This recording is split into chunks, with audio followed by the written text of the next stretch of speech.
ನೋಡಿ ವೀಕ್ಷಕರೇ, ಶಾವಿಗೆ ಉಪ್ಪಿಟ್ಟು ಎಷ್ಟು ಚೆನ್ನಾಗಿ ಬಂದಿದೆ. ಈ ರೆಸಿಪಿನ ಇವಾಗ ತೋರಿಸ್ಕೊಡ್ತೀನಿ ಹೇಗ್ ಮಾಡೋದು ಅಂತ ನೋಡ್ಕೊಳ್ಳಿ. ವೀಕ್ಷಕರೇ, ಧನಲಕ್ಷ್ಮಿ ಕುಕಿಂಗ್ ಚಾನಲ್ಗೆ ಸ್ವಾಗತ. ಇವತ್ತು ನಾನು ಶಾವಿಗೆ ಉಪ್ಪಿಟ್ಟು ಮಾಡೋದು ತೋರಿಸ್ಕೊಡ್ತಾ ಇದ್ದೀನಿ. ನಾನು ಪಾವಲ್ಲೇ ಅಳ್ಕೊಳ್ತಾ ಇದ್ದೀನಿ. ನೋಡಿ, 2 ಪಾವು ಶಾವಿಗೆ ತಗೋತಾ ಇದ್ದೀನಿ. ನೋಡಿ, 1 ಪಾವು ಹಾಕಿದ್ದೀನಿ.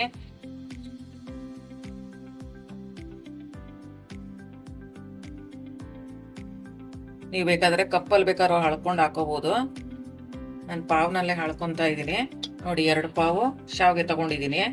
ಇದನ್ನೇನು ಉರಿಯೋ ಅವಶ್ಯಕತೆ ಇಲ್ಲ, ಆಲ್ರೆಡಿ ಹುರಿದಿರ್ತಾರೆ. ನಾನು ಉರಿಯೋದಿಕ್ಕೆ ಹೋಗಲ್ಲ. ವೀಕ್ಷಕರೇ, ನಾನು ಶಾವಿಗೆನ ಹುರ್ಕೊಂತ ಇಲ್ಲ, ಹಾಗೆ ಮಾಡ್ತೀನಿ.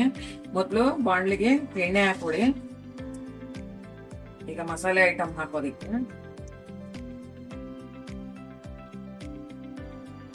1 ಟೇಬಲ್ ಸ್ಪೂನ್ ಎಣ್ಣೆ ಹಾಕೊಂಡಿದ್ದೀನಿ. ಅದಕ್ಕೆ ಸ್ವಲ್ಪ ಸಾಸಿವೆನ ಹಾಕ್ತಾ ಇದ್ದೀನಿ. ನೀವು ಸಾಸಿವೆ ಬೇಕಾದ್ರೆ ಮುಂಚೆನೂ ಹಾಕಬಹುದು. ನೆಕ್ಸ್ಟ್ ಕರಿಬೇವು ಹಾಕ್ತಾ ಇದ್ದೀನಿ.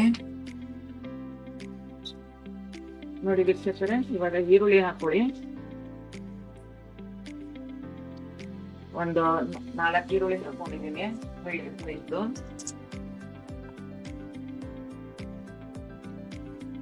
ಇದನ್ನ 1-2 ನಿಮಿಷ ಫ್ರೈ ಮಾಡ್ಕೊಳ್ಳಿ.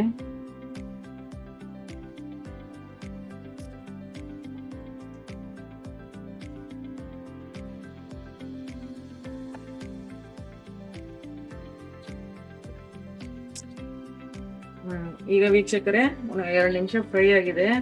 ಅದಕ್ಕೆ ಸ್ವಲ್ಪ ಒಂದು ಸ್ಪೂನ್ ಅಷ್ಟು, 1 ದೊಡ್ಡ ಸ್ಪೂನ್ ಅಷ್ಟು ಕಡಲೆಬೇಳೆ ಹಾಕ್ತಾ ಇದ್ದೀನಿ. ಮತ್ತೆ ಅದ್ರ ಜೊತೆ ಸ್ವಲ್ಪ ಉದ್ದಿನ ಬೇಳೆನ, 1 ಸ್ಪೂನ್ ಅಷ್ಟು ಉದ್ದಿನ ಬೇಳೆನ ಹಾಕೊಂಡಿದ್ದೀನಿ.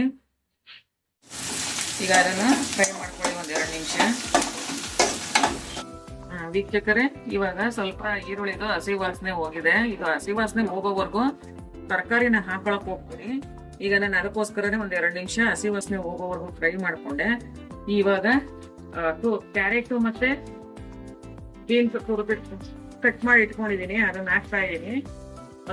2 ಸೇರಿ 100 ಗ್ರಾಮ್ ಅಷ್ಟು ಹಾಕ್ತಾ ಇದ್ದೀನಿ. ಅದರ ಜೊತೆ ಬಟಾಣಿನೂ ಸಹ ಹಾಕೊಂತ ಇದ್ದೀನಿ. ನೀವು ಬೇಕಾದ್ರೆ ಹಾಕೋಬಹುದು, ಇಲ್ಲ ಸ್ಕಿಪ್ ಮಾಡಿ.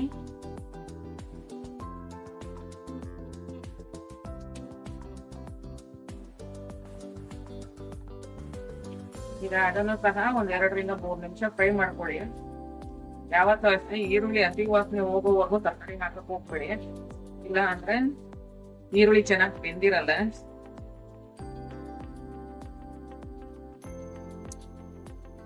ಈಗ ಹಸಿಮೆಣಸಿನ್ಕಾಯಿ 4 ಹಸಿಮೆಣಸಿನ್ಕಾಯಿ ಹಾಕೋತಾ ಇದ್ದೀನಿ.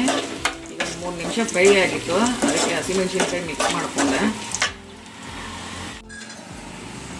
ಸ್ವಲ್ಪ ಕೊತ್ತಂಬರಿ ಹಾಕೊಂಡಿದ್ದೀನಿ.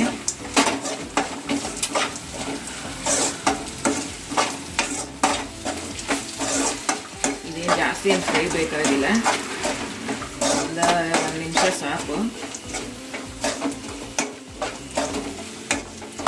ನೋಡಿ ವೀಕ್ಷಕರೇ, ಸಾಕು ಇವಾಗ ಎಷ್ಟು ಫ್ರೈ ಮಾಡಿರೋದು.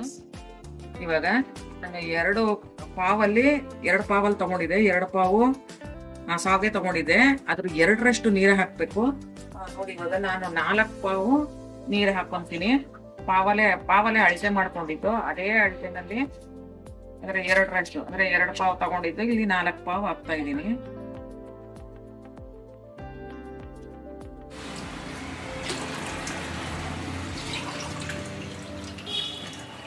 ನೋಡಿ, 4 ಪಾವು ನೀರು ಹಾಕಿದ್ದೀನಿ.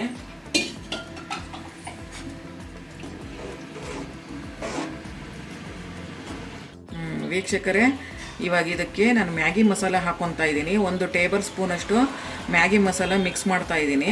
ನೀವು ಹಾಕಾದ್ರೂ ಹಾಕ್ಬೋದು, ಇಲ್ಲ ಸ್ಕಿಪ್ ಆದರೂ ಮಾಡ್ಕೋಬೋದು. ಮಿಕ್ಸ್ ಮಾಡಿದರೆ ಚೆನ್ನಾಗಿ ಟೇಸ್ಟ್ ಬರುತ್ತೆ. ಮ್ಯಾಗಿ ಮಸಾಲ 1 ಟೇಬಲ್ ಸ್ಪೂನ್ ಅಷ್ಟು ಹಾಕೊಳ್ಳಿ. ರುಚಿಗೆ ತಕ್ಕಷ್ಟು ಉಪ್ಪು ಹಾಕೊಳ್ಳಿ. ಮತ್ತೆ ನಾನು ಇಲ್ಲಿ ಈಗ ಬೇಕಾದ್ರೆ ಹಾಕೋಬಹುದು, ಬೇಡದಿದ್ರೆ ಬಿಡಿ. 1/2 ಸ್ಪೂನ್ ಅಷ್ಟು, ನಮಗೆ ಒಂಚೂರು ಖಾರದಾಗ ಮಾಡ್ಕೊಂತೀವಿ, ಅದಕ್ಕೋಸ್ಕರ 1/2 ಸ್ಪೂನ್ ಅಷ್ಟು ಚಿಲ್ಲಿ ಪೌಡ್ರ್ ಹಾಕ್ತಾ ಇದ್ದೀನಿ. ನೀವು ಬೇಕಾದ್ರೆ ಹಾಕೋಬಹುದು, ಇಲ್ಲ ಸ್ಕಿಪ್ ಮಾಡ್ಕೊಳ್ಳಿ.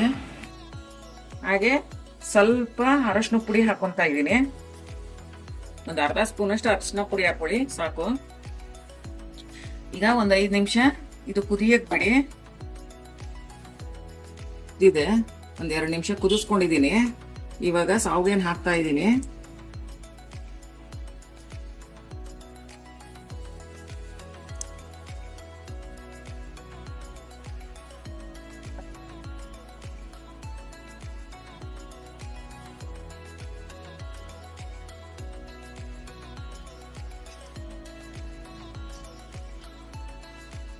ನೋಡಿ ವೀಕ್ಷಕರೇ, ಶಾವಿಗೆ ಉಪ್ಪಿಟ್ಟು ರೆಡಿ ಆಗಿದೆ. ನೋಡಿ ಬೆಂದಿದೆ, ನೀಟಾಗಿ ಬೆಂದಿದೆ.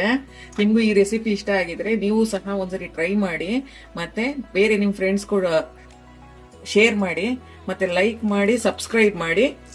Thank you.